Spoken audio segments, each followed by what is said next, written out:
कृष्णा। प्रिय भक्तजनों, कैसे हैं आप सभी। मैं नीलम आप सभी का आपके अपने चैनल प्रभु भक्ति संगीत में हार्दिक स्वागत करती हूँ। आज माघ मास के कृष्ण पक्ष की पंचमी तिथि है और आज दिन शनिवार का है। शनिवार का दिन शनिदेव को समर्पित होता है, तो हमें आज के दिन शनिदेव की कृपा पाने के लिए उनकी पूजा अवश्य करनी चाहिए। अब हम माघ मास का अगले महात्म का श्रवण करते हैं। प्रेम से बोलिए श्री कृष्ण भगवान की जय हो।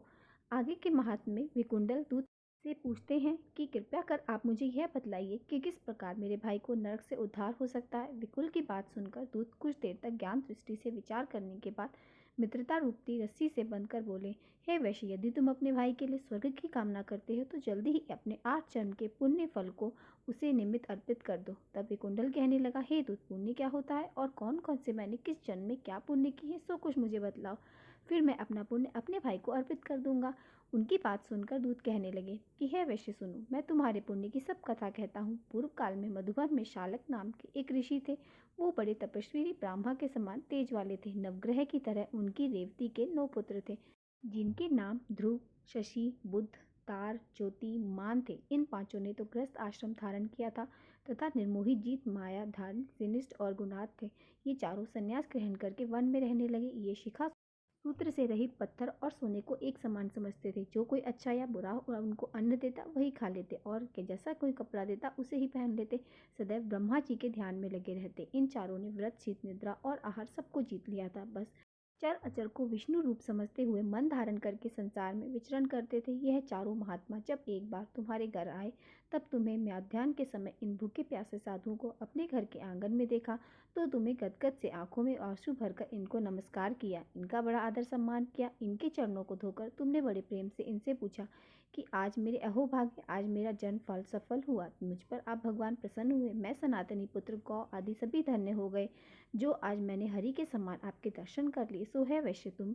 इस प्रकार तुमने उनका श्रद्धा से पूजन किया, चरण धोकर जल को मस्तक से लगाया, फिर विधि पूर्वक इनका पूजन करके तुमने इन सन्यासियों को भोजन भी कराया। इन सन्यासियों ने भोजन ग्रहण करके रात को तुम्हारे घर में ही विश्राम किया और फिर ब्रह्मा के ध्यान में लीन हो गए। इन सन्यासियों के सत्कार से जो पुण्य तुम्हें मिला सो मैं तुम्हें कहने में असमर्थ हूँ, क्योंकि सब भूतों में प्राणी ही श्रेष्ठ होता है। प्राणियों में बुद्धि वाले और बुद्धि वालों में मनुष्य, मनुष्य में ब्राह्मण, विद्वानों में पुण्यात्मा और पुण्यात्मा में ब्रह्मचारी सबसे श्रेष्ठ होते हैं। ऐसे ही उनकी संगति से बड़े बड़े पाप नष्ट हो जाते हैं और यह पुण्य तुमने पहले 8 जन्म में ही किया था। सो यदि तुम अपने भाई को नरक से मुक्ति दिलाना चाहते हो तो यह पुण्य अपने भाई को दे दो। सो दूत के ऐसे वाक्य सुनकर विकुंडल ने बड़े प्रसन्न मन से अपना पुण्य अपने भाई कुंडल को दे दिया और वह नरक से मुक्त हो गया। तब दोनों भाई देवताओं से पूजित किए गए।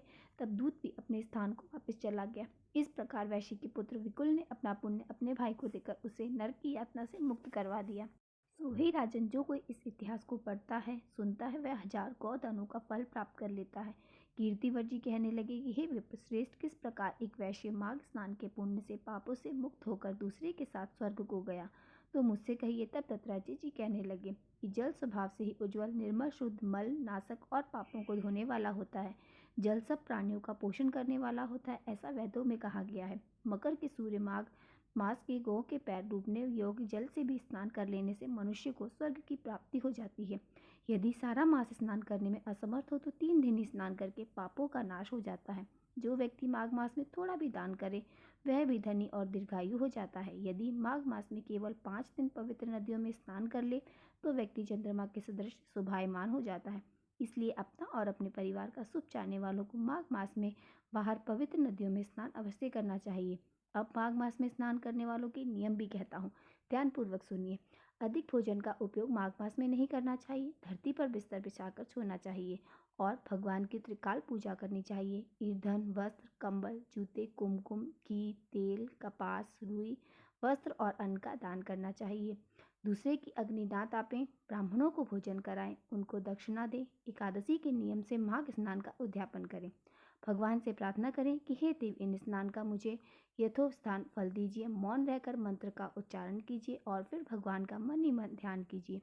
जो मनुष्य श्री गंगा जी में माघ मास स्नान करता है वो 4000 युग तक स्वर्ग से धरती पर नहीं आता, अर्थात जीवन मरण के बंधन से मुक्त हो जाता है। जो कोई माघ स्नान में गंगा जी और यमुना जी में स्नान करता है वह प्रतिदिन 1000 कपिला गो के दान का फल प्राप्त कर लेता है।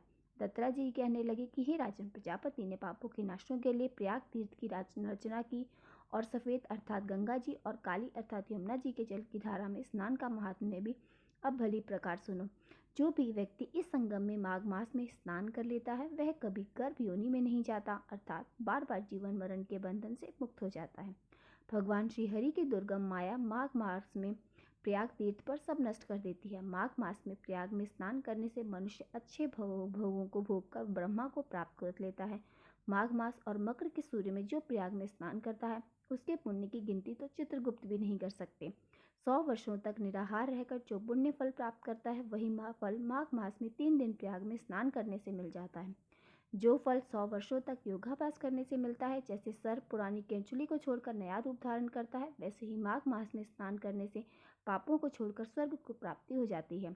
परंतु गंगा और यमुना के संगम में स्नान करने से हजारों गुना फल प्राप्त होता है। अतः हे राजन, जिसको अमृत कहते हैं वह त्रिवेणी ही है। ब्रह्मा, शिव, रुद्र, आदित्य, मरुण, गरुड़, गंधर्व, लोकपाल, यक्ष, किन्नर आदि मादि गुणों से सिद्ध तत्व यानी ब्रह्माणी, पार्वती, लक्ष्मी, सची, नैना, दति, अदिति, संपूर्ण देव पत्नियां और नागों की स्त्रियां, घृताची, मेनका, उर्वशी, रंभा, तिलोत्मा, अप्सरागण और सप्ततर, मनुष्यगण, कलयुग में गुप्त और सतयुग आदि में प्रत्यक्ष सब देवता माघ मास में स्नान करने के लिए आते हैं। इन दिनों में माघ मास में प्रयाग में स्नान करने से जो पुण्य फल प्राप्त होता है उसका वर्णन तो एकमात्र प्रभु ही कर सकते हैं। मनुष्य मैं तो कहने की शक्ति ही नहीं रखता। हजारों अश्वमेध यज्ञ करने से भी यह फल प्राप्त नहीं होता। पूर्व समय में कांचन मालिनी ने इस स्नान का फल राक्षस को दे दिया था, जिससे वह पापी भी अपने पाप कर्म से मुक्त हो गया था और स्वर्ग लोक को प्राप्त हो गया था। कर्तिवर कहने लगे कि हे भगवान, वह राक्षस कौन था और कांचन मालिनी कौन थी? उसने अपना धर्म कैसे दिया और उसका साथ कैसे हुआ? हे ईश्वर, आपकी ऋषियों के संतानों के सूर्य, ये कथा सुनाकर आप कृपा मेरा कौतूहल दूर कीजिए। तब दत्तात्रेय जी कहने लगे, राजन, इस पुरातन विचित्र इतिहास को सुनो। कांचन मालिनी नाम की एक सुंदर अप्सरा थी जो माघ मास में प्रयाग में स्नान करके कैलाश पर जा रही थी। तब उसको मार्ग में जाते हुए हिमालय के कुंज से एक गिर राक्षस ने देख लिया। उस सोने जैसे तेज वाली, सुंदर कटी वाली, बड़े बड़े नेत्रों वाली, चंद्रमुखी, सुंदर केश और पिन पयोधर वाली सुंदर अप्सरा को देखकर उस राक्षस ने कहा, हे सुंदरी कमल नैनी, तुम कौन हो और कहाँ से आ रही हो? तुम्हारे वस्त्र और वेणी भीगी हुई क्यों है? तुम आकाश मार्ग से कहाँ जाती हो और किस पुण्य के प्रताप से तुम्हारा शरीर ऐसा तेजस्वी और रूप मनोहर हुआ है? तुम्हारे गीले वस्त्र से मेरे मस्तक पे गिरे हुए एक बूंद जल से मेरे क्रूर मन को एकदम शांति प्राप्त हो गई। इसका क्या कारण है? तुम बड़ी शीलवान होती हो और कृपा करके इसका कारण मुझसे कहो। तब अप्सरा ने कहा कि हे राक्षस, सुनो, मैं काम रूपिणी अप्सरा हूँ। मैं प्रयाग में संगम में स्नान करके आ रही हूँ, इसी कारण मेरे वस्त्र भीगे हुए हैं। अब मैं स्नान करने के बाद कैलाश पर जा रही हूँ, जहाँ पर श्री शिव निवास करते हैं। त्रिवेणी के जल से मेरा क्रूरता दूर हो गई, जिसके पुण्य के प्रभाव से मैं इतनी सुंदर और पार्वती जी के प्रिय सखी हो गई हूँ। जो आश्चर्य देने वाला उदाहरण मुझसे श्री ब्रह्मा जी ने कहा था वह अब तुम भी सुनो। मैं कलिंग देश के राजा की वैश्या थी। रूप, लावण्य और सुंदरता में अपूर्व थी। मेरी सुंदरता पर सारा नगर मोहित था और मैंने अनेक प्रकार के भोग भोगे। अनेक प्रकार के वस्त्र और आभूषणों की मेरे घर में कोई कमी नहीं थी। कामी पुरुष आपस में ही स्पर्शा से मृत्यु को प्राप्त हो गई। इस प्रकार से इस नगर में बड़ी सुंदरता से यौवन व्यतीत हुआ मेरा और मैं वृद्धावस्था को प्राप्त हो गई। तब मैंने मन में एक विचार उत्पन्न किया कि मैंने अपनी सारी उम्र पापों में बिता दी, धर्म का कोई कार्य नहीं किया, दान, तप, यज्ञ आदि कभी नहीं किया, कभी शिव जी या दुर्गा जी की आराधना भी नहीं की, ना कभी भगवान विष्णु का पूजन किया। इस प्रकार अशांत मन से मैंने एक दिन ब्रह्मा की शरण ली, जो कि वेदों के ज्ञाता और ब्रह्मानिष्ठ थे। मैंने उनसे पूछा कि हे ब्राह्मण देवता, मेरा निस्तार किस प्रकार हो सकता है? महाराज, साधु सज्जन अच्छे और बुरे सभी पर दया करते हैं, इसलिए मुझे दिन पर भी कृपा कर मुझ कीचड़ में डूबी हुई को पकड़ लीजिए और उबार दीजिए। क्षीर सागर क्या हंस को ही दूध देता है, बत्तख को नहीं देता? तब वह ब्राह्मण राजा का पुरोहित इन सब बातों को सुनकर मुझ पर दया करके कहने लगा कि तू ब्रह्मा के क्षेत्र अर्थात प्रयाग में जाकर माघ मास में त्रिवेणी संगम में स्नान कर, परंतु मन में अशुभ क्रिया का विचार कदापि नहीं करना। पापों के नाश के लिए महर्षियों ने तीर्थ स्थान से अधिक और कोई प्रायश्चित नहीं बतलाया। प्रयाग में स्नान करने से तू अवश्य पवित्र होकर स्वर्ग को जाएगी। हे भामिनी, पुराने समय में गौतम ऋषि की स्त्री को देखकर इंद्रदेव ने काम के वशीभूत होकर कपट वेश में उसे भोग किया था, इसलिए ऋषि द्वारा किया गया श्राप और उसका शरीर अत्यंत लज्जा युक्त हजारों भागों वाले इंद्र नीचा मुंह करके वहां से अपने पाप कर्म की बुराई करने लगा। मेरू पर्वत के शिखर पर स्वच्छ जल और सरोवर पर एक स्वर्ण कमल से भरे हुए कोटर में घुस गया और अपने पाप को धिक्कारता हुआ कामदेव की बुराई करने लगा। कि यही सब पापों का मूल है। इसी के वशीभूत होकर मनुष्य नरक में जाते हैं और अपने धर्म, कीर्ति, यश और धैर्य का नाश कर डालते हैं। इंद्र ऐसा सोच रहे थे, सो इंद्र के बिना सारा देवलोक शोभाहीन हो गया।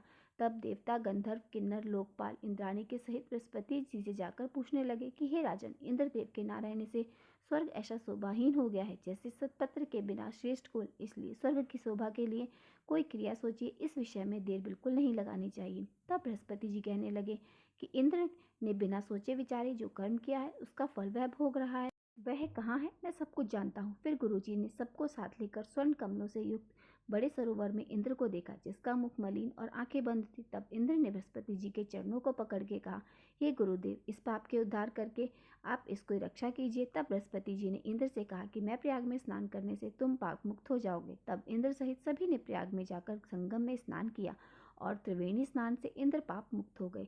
तब बृहस्पति जी ने इंद्रदेव को वरदान दिया कि तुम्हारे शरीर में जितने भाग हैं सब नेत्र हो जाएं। तब इंद्रदेव ब्राह्मण के वर से हजारों नेत्रों से ऐसे सुशोभित हो गए जैसे मानसरोवर में कमल का फूल शोभायमान होता है। हरे कृष्णा। आज के अध्याय में बस इतना ही। इसके आगे का वृत्तांत आप सभी अगली कथा में जरूर सुनिएगा। उम्मीद करती हूँ आप सभी को आज का वीडियो पसंद आया होगा। अगर मेरा वीडियो पसंद आया हो तो वीडियो को लाइक और मेरे साथ जुड़े रहने के लिए चैनल को सब्सक्राइब अवश्य कर लीजिए। तो मिलते हैं हम आपसे अगले वीडियो में। हरे कृष्णा।